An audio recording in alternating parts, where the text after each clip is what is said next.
Good afternoon, and welcome to the Rotary Club of Edina. I'm Sam Thompson, and I'm proud to be your 66th president. All right. Well, it's been 4 months since we've been live, and I tell you, it really feels good to be back at the Edina Country Club, seeing many of you today. It kind of reminds me, I used to have an event company, and every so often we'd rent out the Metrodome, and we'd put tables on the field. So it kind of feels like that's what we're doing right now with this huge ballroom and all these tables, but we filled it out pretty good, so that looks good. Our world is turned upside down, and once what we knew is normal, we will not see for a while. And to be here today, we really need to be following some strict guidelines. And that means social distancing, no mingling, and of course the mask. And our city of Edina has required now that masks are everywhere, including business. So we really need to follow these requirements. And from what I can see today, I think we've done a really good job. So I want to thank everybody for when you came in, you went right to the table, and it really felt safe. So please continue to follow these guidelines. We don't want to let our guard down, and so that we can continue to meet live in the future weeks and in the future months. I also want to thank Paul Moody, Faribault Woolen Mills, for bringing the extra masks. Thank you, Paul. And Paul Peterson was out checking temperatures with venue screens. So thank you, Paul. I don't know if Paul had to leave early or not. And I also want to welcome all of you that are watching on Zoom. So we are connected. We ended up having about 45 sign up for live and about 30 in Zoom, and I'm not sure where it's at now. It's probably grown a bit. So we have a full agenda, and let's get started with our meeting. Okay, this next year now, what I want to be doing member updates, and I'm going to pick a couple members every week and find out what's new in their lives. I actually have on-the-street reporters that are out checking on what we're doing as members and researching all of you. And we'll also be using social media. So we'll be checking on Facebook and LinkedIn, so you want to be careful as to what you post. So our first member update is past President John Barnett. And I actually got this photo off of his profile on Facebook. And John no longer is on the board, but John and Mary Jo, his wife, graciously decided to help host our year-end board gathering that we had. And due to the pandemic, we weren't quite sure exactly how we were going to do this. John and Mary Jo opened their doors, and they really stepped up, service above self. When I asked John how he made hosting look so easy, he said, and I quote, "It's much easier cooking for others than serving or chairing the board." So thanks, John, for your words of encouragement as I embark on chairing our board this next year. And John also said, thank you to all who make it happen. Next, I wanted to look for something on Barbara Bourne, and ended up going into Facebook and really couldn't find any current photos, but I did find something on COVID-19 that Barbara had posted, and most of the COVID-19 is so negative, but she actually had an uplifting post that she put up there, so I'd like to share this with you.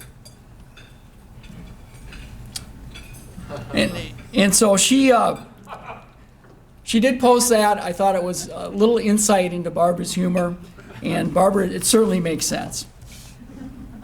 So if any of you have anything newsworthy on yourself or other members, please send it my way. This next year, we're also going to be sharing club news, and I know a lot of past presidents have done this too.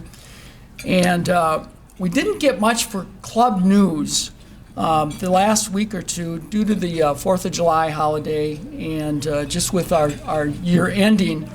But we did receive a nice thank you from Russ Gregg, who's head of Hope Academy. and we had provided a grant, a $5,000 grant this last spring to Hope Academy, and that provided books and math games and other resources for urban youth grades 6 to 8. And once the students received those materials, then they started the online classes for these students and their math courses. And our partners within this program included the Richard M. Schultz Family Foundation, Junior Achievement, Create Minneapolis, and Inverted Arts, excuse me.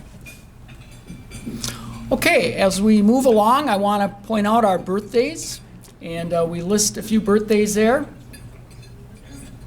And I'd also like to acknowledge who's been assisting off podium. So our greeters today, Peyton Chambers, Toshi Metzger, Skip Thomas. Front desk was Nick Van Beek, helping Becky. The Barker, Kevin Khalil, and photographer Mark Jessen. So thank you so much for helping out. Now, if I could ask Jody Kern to please come up for the invocation. So he said I don't have to wear this when I get up here, but I had to show you guys because we used to coordinate with our shoes and our lipstick, and now I coordinate with my mask. So I got that going for me. Please bow your heads. Please join me in a moment of reflection and thanks with these words. With our friends beside us and no person beneath us, with the bounds of Rotary between us and our worries behind us, with our goals before us and no task beyond us, with a thirst for knowledge and a dream of a polio-free world, we are thankful for our Rotary friends and the meal we are sharing. Thank you. And now the Pledge of Allegiance. I pledge allegiance to the flag of the United States of America and to the republic for which it stands, one nation under God, indivisible, with liberty and justice for all. And now the four-way test of the things we think, say, and do first. Is it the truth? Is it fair to all concerned? Will it build goodwill and better friendships? And will it be beneficial to all concerned? Thank you. Good afternoon, everyone. This is my first time up at the podium.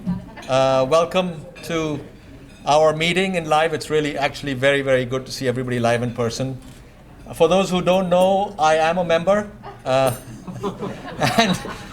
I'm not a very good member because I don't come very often. But if you want to make sure it's not me and someone posing as me, here I am. So now you know for the next time.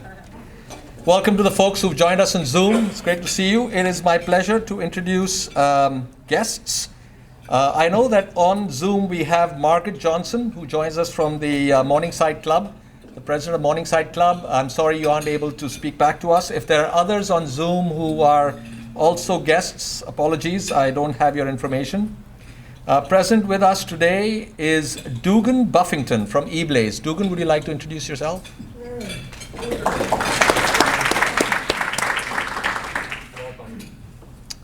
Do you want to say something? Not really? Okay, speechless. Other than thank you for being a guest here. Yes, well, thank you very much for joining us. I understand you're from eBlaze, which is a fundraising software. Yes, we're a fundraising app for, if anyone can remember the old coupon books, the big brick that no one carried in their pocket because it wouldn't fit, either a purse or a backpack. We put the whole thing on the phone as an app. And we're currently fundraising for the Hornets. We're fundraising for the Blaine Bengals, their soccer program. Roman Metnair, who is the marquee player for Minnesota United, for his kids to go to his camp. The Hopkins Royals, the Anoka Tornadoes. So we're a relatively new company, but everyone's adopting and enjoying this ability to make money without even being in contact with people. We've got a whole email program where we send out the activation codes, and it's been very powerful. Well, thank you for joining us.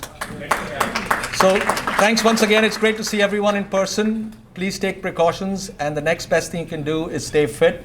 And if you need a place to go to, Anytime Fitness is one.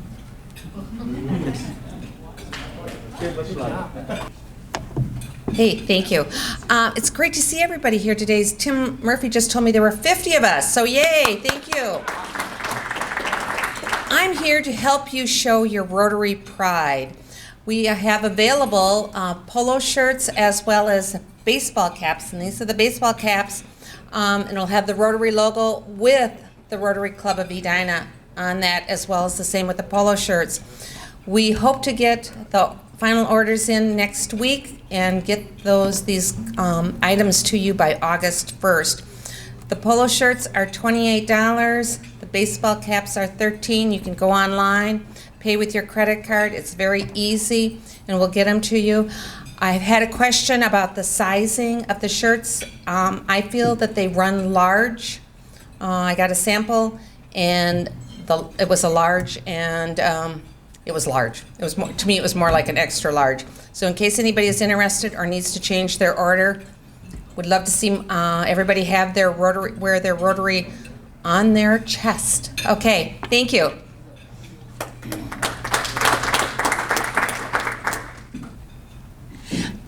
Good afternoon. First, I wanted to welcome Sam as his first meeting of his Rotary year as our president. And Sam, I look forward to being on the board with you this year. Second, I'd like to recognize two of our newest major donors that achieved that status last year. I'm proud and happy to present two of our very generous members, and they're going to share some of their thoughts about giving with you. So Hannah Laura became a major donor 2 this past year, and after she speaks, then I'm going to invite Dr. Dash up, and he became a major donor 1 for the first time this past year. So, Hannah Laura?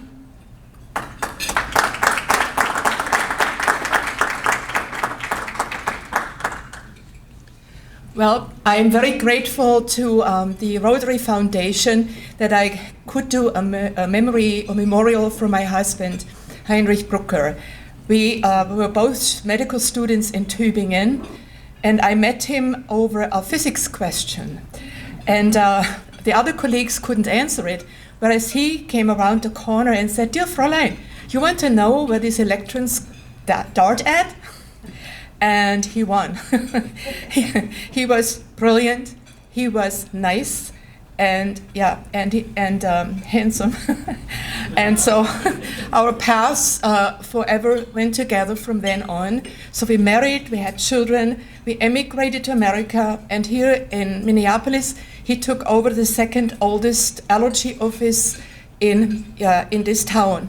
And he held it up to the best of quality and tried to constantly be there for his patients. And then he asked me to help him and become his partner. And although he had a terminal illness in the course of time, he kept being dedicated for 3 more years to still keep working. He worked until 3 weeks before he died. And now there will be, in his name, mine added, focus on disease prevention and treatment from the Rotary Foundation. And this foundation focus will not go away. It will stay there till none of us is here anymore. And that's what I like most about it, that it does not go away. So thank you to the Rotary Foundation for offering me this opportunity.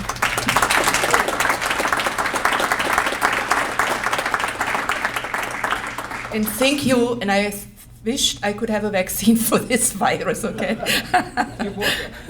I'm working on it, yeah. Okay. Hannah Laura, thank you for sharing those lovely sentiments with us and for your great generosity in the name of your husband. Now I'd like to invite Dr. Dash to come and share a few words with you. Dr. Dash. Thank you, Sujan. Thank you all, and namaste. Again, I take this opportunity to let you know who I am, whether you knew or not. The biggest builder of the property company in the world. Last week, that news came. We bought with a company, my company, and now the property company is the biggest property company of the world. not only in USA. Again, I like to tell one thing. I joined, when I came to this country and joined Lions Club, there was only one club in Pierre, the Lions Club. And the member was only 14 members. I made that year 46 members and brought up with people, raised so much money, anybody applied for glasses and hearing aid, they got everything free. Again, for the first time in the history, I become the Lion of the Year. I am going to do the same thing here, not paying money, getting involved. I have been working with this community for health, education, and welfare. And through Edina Chamber of Commerce, and I have not done this one, and through other groups, I encourage high school students and give scholarship to them. And also feeding the hunger through called Second Harvest and many such other groups. And here my sponsor is saying, I'd like to thank him. He brought me to Rotary Club. Thank you, Don. Thank you, Don. Again, what I meant to say, I like to make our Rotary Club a model club, and it should be NP to others. So please help me to work with you, make that happen during the year 2020. So that's all the message I have. I will continue to support financially. I'd like to stay actively involved with you. Thank you.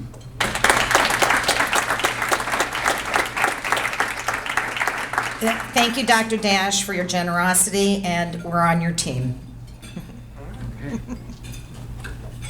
Okay. Thank you very much. I have 3 announcements that I want to make. Now I'm going to try to do those in about 3 minutes.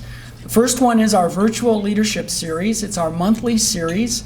It's going to be starting the 3rd Tuesday of every month. This month is the first time, 7/21. And I have the schedule up there.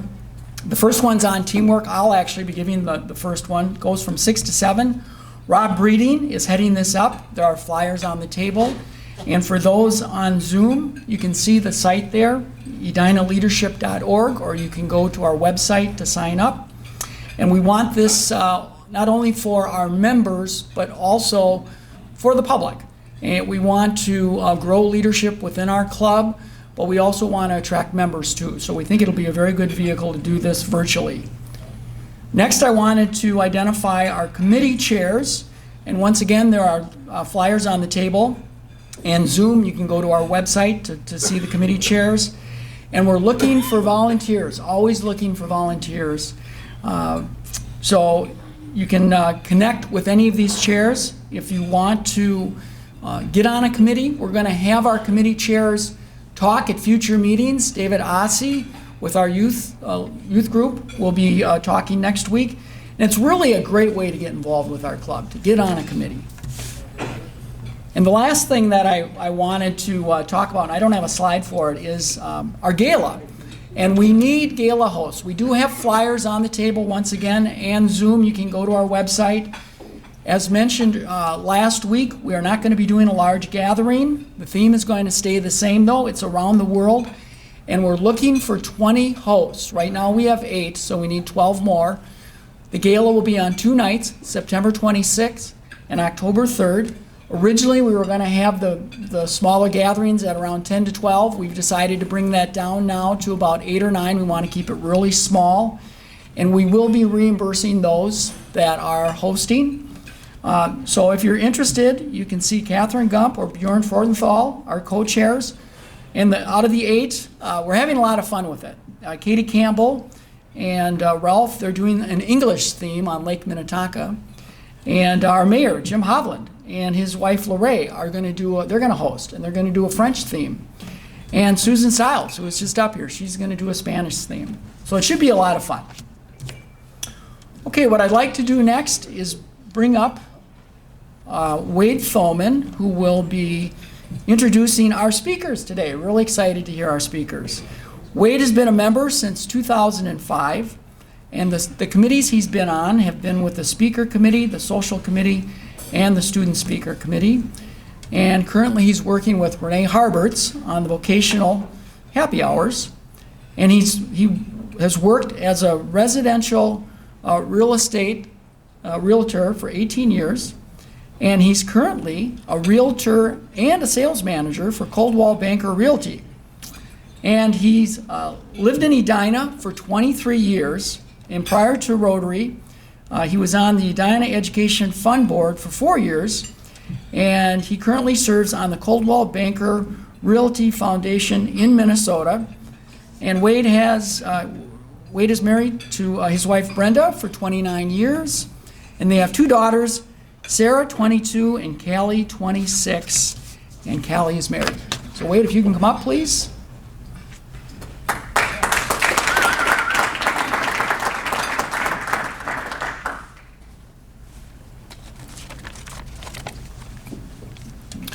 Good afternoon. It is really good to see everybody in person today.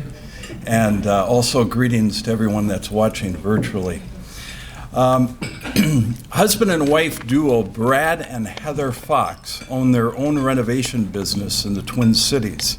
And together they renovate, design, and sell homes in one of the hottest real estate markets in the country.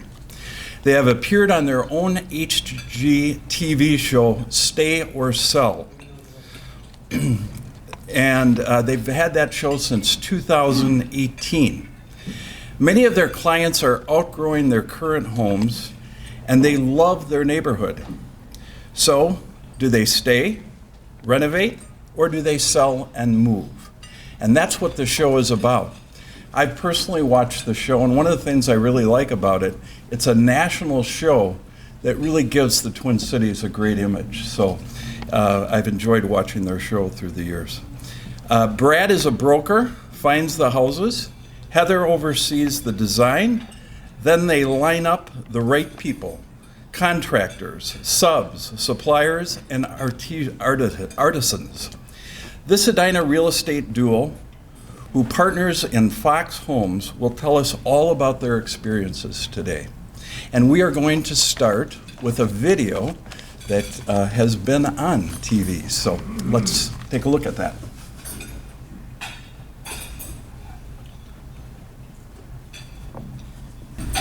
I'm Brad Fox. And I'm Heather Fox. And we buy, design, and renovate homes. We give people an option. Stay, build onto your current house. We can create whatever we want. Or sell and find another house in your same neighborhood to make amazing. Because if you're not living in the house of your dreams, I just can't believe that this is ours. It might just be around the corner. Sorry, that wasn't the most theatrical. We should have been here waiting for it with a puff of smoke. Thank you for having us, first and foremost. It's nice to see people in person. I think everyone's been home a lot lately. We have. Yeah, we have definitely. Yeah, so it's really great to be here. Thank you for having us. All the interactions with Don have been fantastic. And we are Edina residents, and I've never been to the Edina Country Club. So this is, and heard so many great things about Rotary. So we're knocking down a lot of fun things at once. So. Sure. So, yeah, thanks so much for having us today. We wanted to just kind of chat about our process and how we got a show on TV. I feel like that's what everyone always asks us, right? And I'll tell you, it's very actually like anticlimactic. We got a phone call one day sitting in our office, and this guy sounded like he was kind of giving us a sales pitch, and Brad hung up the phone on him. Yeah, he said, would you ever be interested in doing a TV show on HGTV? It's like, well, no, of course that's not real. Like, he's just trying to do a pitch for, oh yeah, we're going to be on camera here. Sorry. Do you want to, could you use this other mic too? Or, yeah, you can use that too. Then you have your own? No. There you go. This feels very important, so thank you. But I just said, usually if other real estate agents and everybody else that have gotten these calls, you get these all the time. So I just said, thank you, but no thank you, hung up the phone. Turns out that it's actually been, was actually somebody that represented the network. So they called right back and said, no, it's not, this is not fake, please let's chat about this. And Thank goodness he called back, actually. Yeah, I know. So, but then that was it's been a process of about, 3 years now. Yeah, maybe more. Yeah. Yeah, It's I just very- got you know how Facebook gives you notifications on like past things that have happened? We're 2 years, today actually, from our show first airing. So Yeah. today was 2 years ago, and it was almost a 2-year process just getting all of that set prior, like a year and a half before that, so. What they had said It's is not they, fast. No, not an easy process. They had said that they had seen our projects before and after photos online, and that we were just a married couple. Facebook. Facebook, yeah. Yeah. So thank you, Facebook. Yeah, and so we went through the process with them, and essentially, what we learned along the way is that there's, the first step is doing a little video, a little 5-minute video, and then that goes to the network, and they decide if they want to go to the next step. Then the next step is a pilot episode, and then you shoot the pilot episode, but it still may not air. Then that aired 2 years ago in July, and from there they decide if they want to do a season. So it's been a very strange process this whole time to be considering being on a national TV show, but then really just going about our normal lives and being parents and working and Yeah. doing our jobs. And we started doing, we used to sit and watch HGTV on our couch. We've been married about 16 years, 15 years, something, I don't know, a long time. So it's okay. If she doesn't know, it's okay. Yeah. And we'd sit and watch, and we'd dream about doing, we don't like to call them flips, we like to call them renovations. There's a lot of realtors in this room, right? You guys understand that, right? Flip can kind of be a dirty word. So we decided we wanted to start doing these careful renovations and reselling them. As we started doing that, our friends were buying them. We were selling. I mean, there's a good handful now that like our good friends live in, and we get to go in and see. And we're like, we did this house. That's kind of cool. And from like other friends seeing, it just kind of became this like snowball thing where people were like, "Will you renovate for us?" So when we first started doing this, we were hiring outside contractors, and we were kind of figuring it out. And about 3-4 years ago, Brad became a general contractor as well, so he wears many hats. I didn't have enough going on, so I just Yeah. added that to the base. But we have a whole staff now. We're essentially using other contractors to help these clients, but we were the ones that were the face of it. And so we were owning all the downsides, so we figured we should just... Yeah, the upside, but then also Right, the downside. a lot of downside. Yeah. So now we just figured we'll take responsibility for it. We have a whole construction company now that handles all those things. So we have a real estate company, construction company, and then this TV show came along. Yeah. And then now more recently, we are even more officially embedded into Edina because we have a new office space and retail shop at 44th in France. So you may have seen that. The old Linhoff photo studio is now our Foxwell shop and Fox Realty office. Right, yeah. So if you're in the area, drive by. We are open. We have our limits on our occupancy, but it's a nice little shop, and you can come in and check that out. And it's been really great for us because we've always wanted more of a storefront, more engagement with the community. And we live in the Cornelia neighborhood of Edina, and we just really love having an office space and a presence here in town. Yeah, we were actually longtime Minnetonka residents, and we bought this house as a flip. Actually, it was your listing. We bought it from you, right, Josh? Josh Bragg, Yeah, yep. yeah, okay. So we bought this house, Josh, I'm listening. and we were planning to just flip it. And then we were like, it's just kind of, a few blocks from the water park. It's a few blocks from the Galleria and the mall. And we're like, well, this might be kind of a cool place to live. So halfway through the project, we're like, we're going to sell our house. We're going to move in. And we moved into our own project. And now we've always said, like, we're just out of luck. Before we were moving every few years to kind of like take, just be good real estate investors, move every few years and take the profits and move them to the next. And I'm like, well, now we can't ever move again. Like we love our neighborhood so Now we're much stuck. Yeah, we're that stuck now. we're stuck here I was in the told- best way. We have two sons, 6 and 8. They're both at Cornelia, and our son started kindergarten this last year, and there are 6 other kindergartners on our street. So now we're like, okay, well, we're... And we live on a street of 12 houses, so that's a high Yeah, that's probability right, that yes. every other Yes, house has a exactly. kindergartner. But yeah, it's been a very interesting year. It's been very fun. We had so much support from the local community in Edina when our show aired a few years ago, and then when the season aired. And now we have a new show. Sorry, I'm kind of cutting out. Well, I can get. Yeah, you. So Yeah, here, I'll get so it that back was out. sort of last. Thank you. The first season aired last August. I'll just use Into yours. September. Oh, that's just for the Zoom, probably. Oh. And then we didn't know what was happening next, and the big mystery for TV was just as much for us as everybody else. They don't really tell you what's going on. So your last episode airs, and they say, "Well, we'll be in touch," and we're like, "Okay, we'll just Or wait not. around, or not, or we won't be in touch." So there was some time that went by. They essentially had made the decision to move forward with us doing something, but then COVID-19 came and all production was shut down. So it's going to be an interesting next couple of years for TV, probably for all the shows that you love, because they couldn't shoot for 3 or 4 months and are probably limited now. So the idea that they came up with for us was actually they call it a repackage. They're going to repackage those projects into a new season that's coming out this fall. So if you've seen the old season, this will be different. They actually shot, this is an interesting fact, they shot 80 to 100 hours of film for each episode. And each episode ends up using 42 minutes. So, yeah. So the way that we shot this was 9 months of our lives exclusively shooting this TV show while our other business was being handled by our team. And we would, 40 to 50 hours a week, Heather and I would get up in the morning, we'd be on set by 8 o'clock, and we'd work till about 6, and we would go from site to site. So all of those jobs were basically being built out simultaneously. And so we just cruised around town and just went from site to site. And we'd have to change our outfits every time so that it would look like a different day. And it was winter. And it was winter, yes. So we did, our car became, our SUV became our changing room. And there was nothing really glamorous about it at all, but it was a lot of fun. So now they're airing this new iteration. We don't even really know fully what that's going to be, but that'll come out this fall. So if you didn't catch it last time, you can catch it coming up this fall on HGTV, and then we'll find out what the future holds from there. So if it happens, I'm sure they'll say, "Oh, winter, let's do another season." Yeah. in the winter.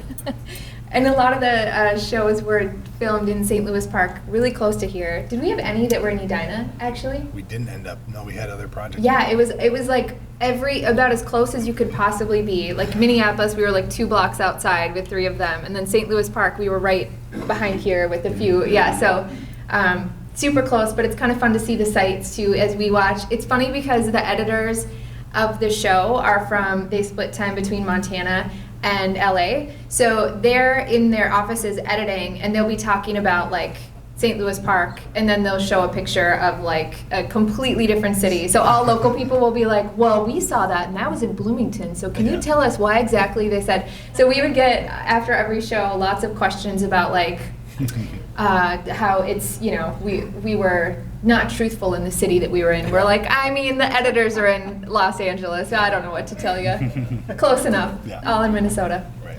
But So I'd say that's kind of, how that came about, that, a little bit about how the show is shot, and then we don't really know what's going on, but for now we're just enjoying summer like everybody else. We can finally get outside and our kids can run around, and we're enjoying the wonderful humid weather like everyone, but our shop is open. We're just excited to kind of just doing our work and kind of carrying on, and we'll see what TV holds for the future, I guess.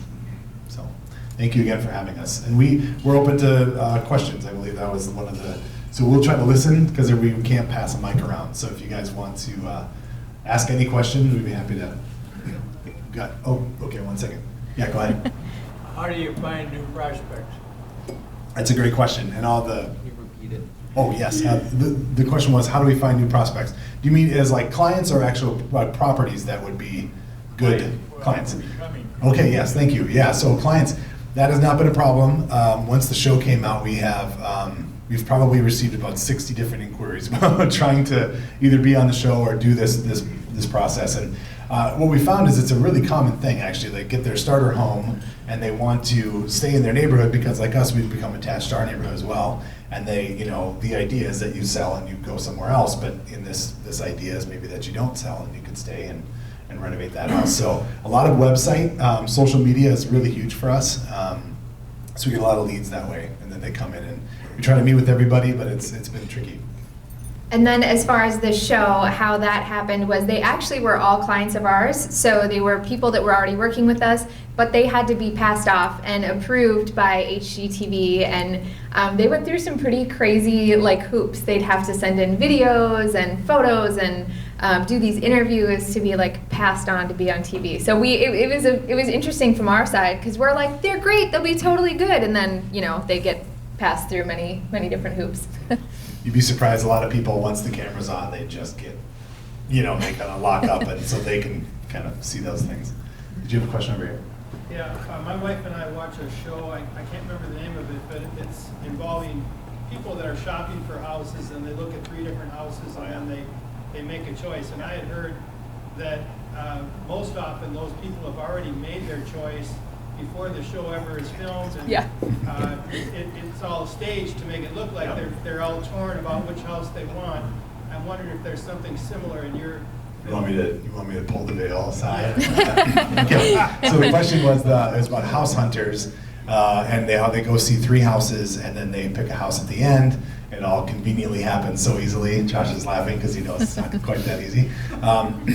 So the answer is that in that show, I will tell you, they do know which house they've already purchased, and they go back and they go tell. But this is being broadcast. Hopefully, this is a private broadcast, right? And I'll tell you, you know, and some of that was a part of our show as well. We had to do some of that stuff because if you can imagine, you won't be able to capture those moments live. And so just from a production standpoint, we did have to go back and do a lot of things a second, third time with a different outfit on or something. So.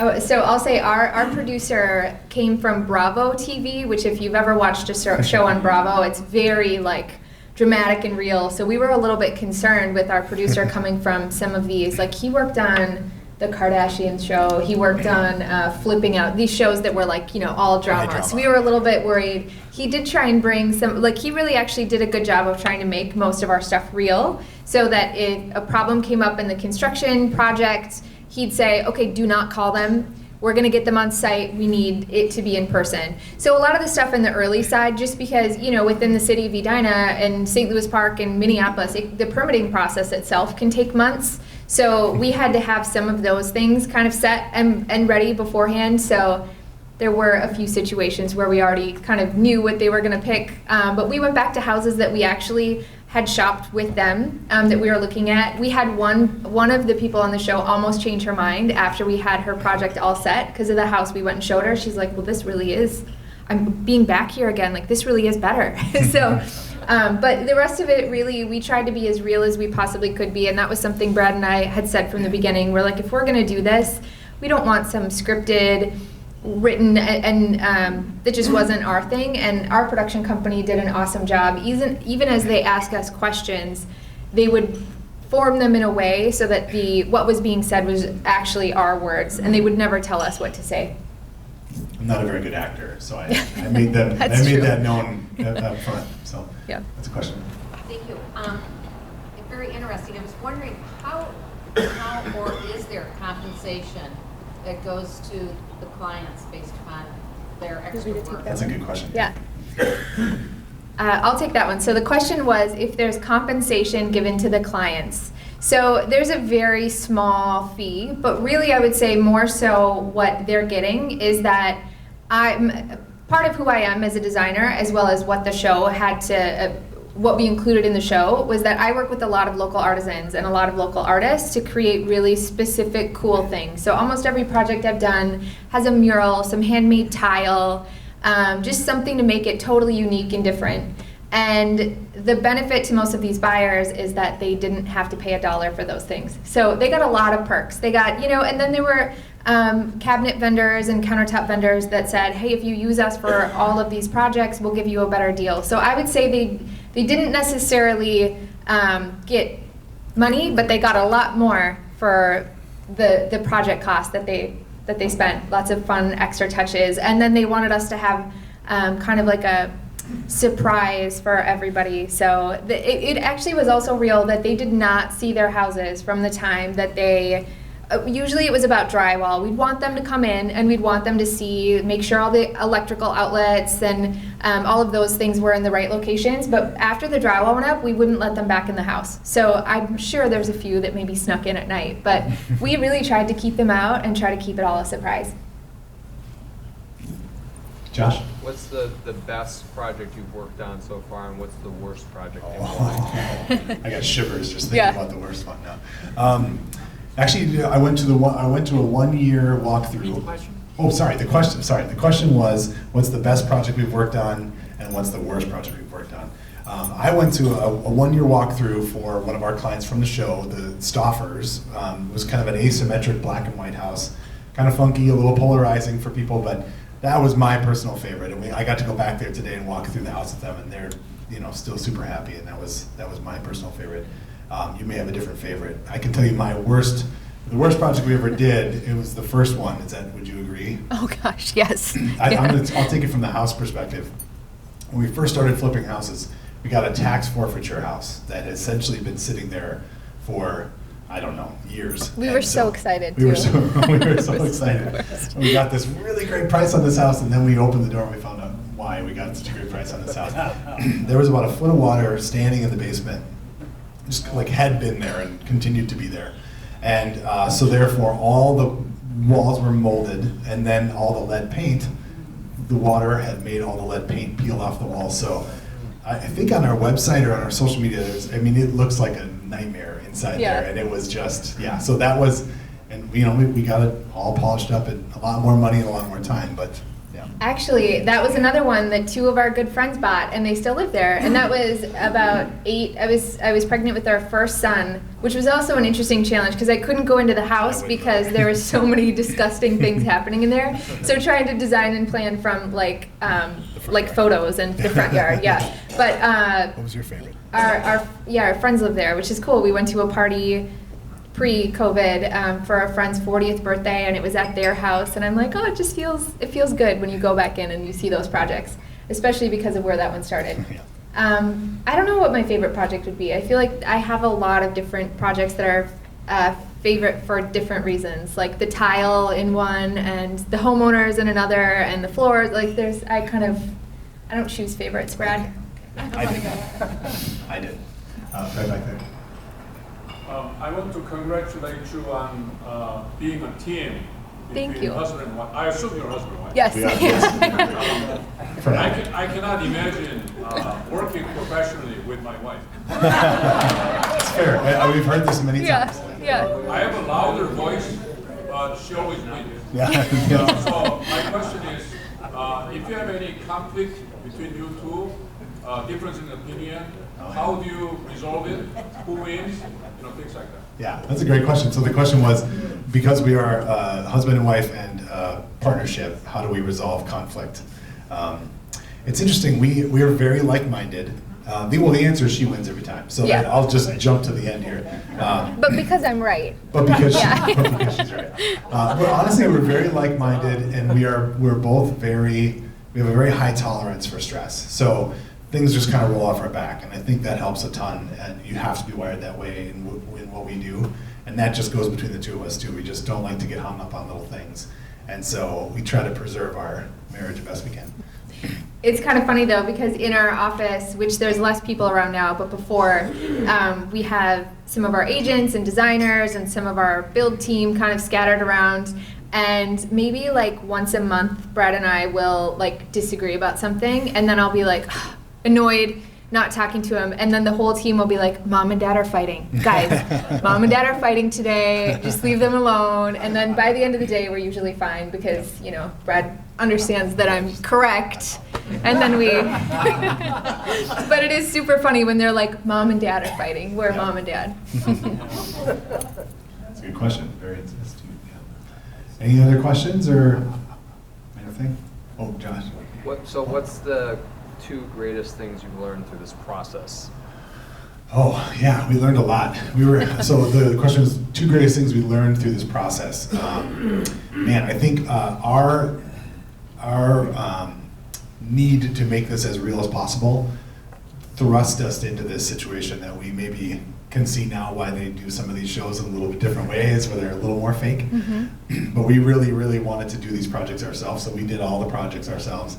And I think it made us learn quite a bit about construction really quickly, more than we knew before. We thought we knew everything. Well, yeah, of course we but thought we knew didn't. everything. I would say that. We learned a ton about construction, and yeah, more than we had thought. That's one for me anyways. And I feel like too, we really, I think, just kind of realized that, which we already knew, but it was like this reminder that family truly is the most important thing.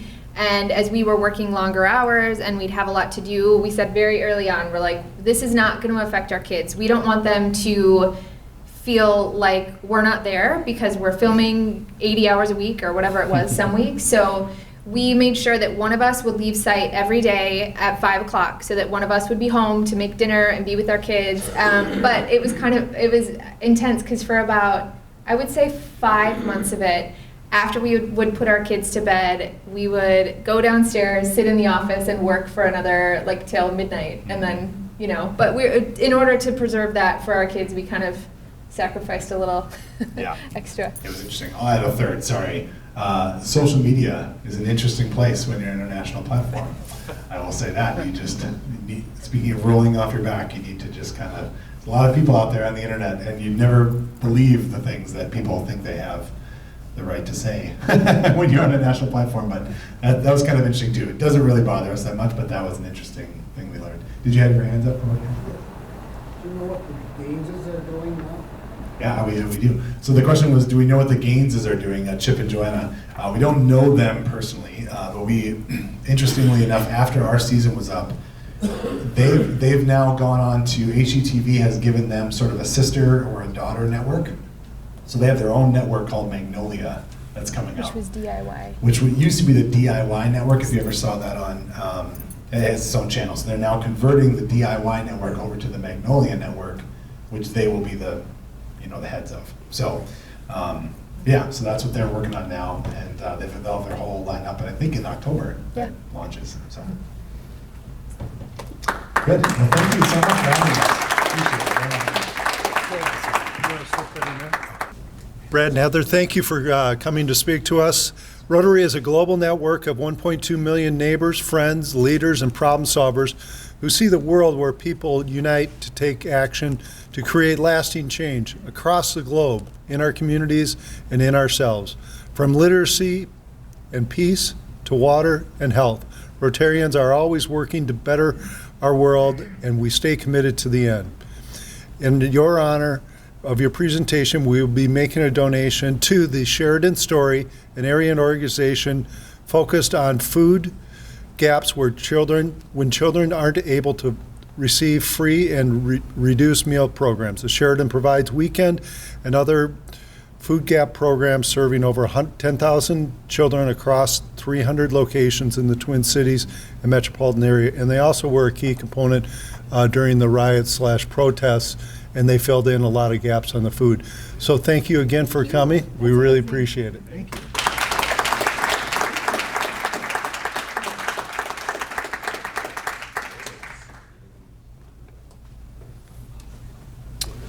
Okay, looking ahead, our calendar on July 16th, Rotaract will actually be at the Sheraton Story.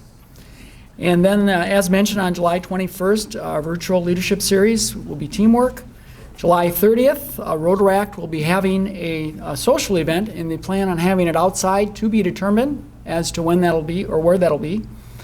And then August 5th, our vocational networking, and it'll probably be virtual. I don't think we're going to be going back to the Mez quite yet because of that small room.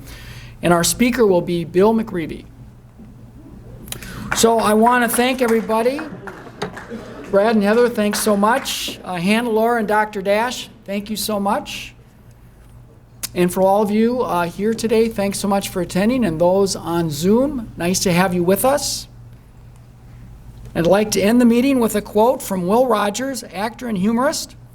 Don't wait to buy real estate and wait. With that, meeting adjourned.